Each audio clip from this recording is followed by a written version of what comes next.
Cambiamo argomento e parliamo di sanità. La consigliera regionale Simona Liguori, Civica FVG, accende ancora una volta i riflettori sui disagi creati dalle lunghe attese in Friuli Venezia Giulia.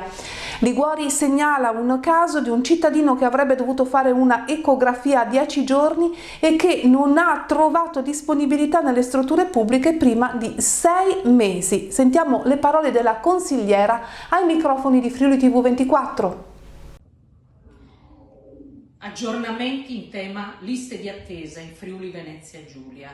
È solo di oggi la notizia che ci è pervenuta da parte di un ammalato che ha richiesto di poter fare un'ecografia a 10 giorni, naturalmente richiesta fatta dal medico curante. Gli è stato risposto: non c'è posto prima di 6 mesi. Riteniamo che questa risposta che ha avuto il signore non sia assolutamente accettabile, perché la prima cosa che egli ha pensato è stato quello: non posso aspettare 6 mesi, devo andare a privato. Ebbene, non vogliamo assolutamente omologarci a questa rassegnazione: non c'è posto nel pubblico, devo andare al privato. Il nostro impegno è per cercare proprio di cambiare questa forma mentale che sta diventando sempre più realtà nella nostra regione.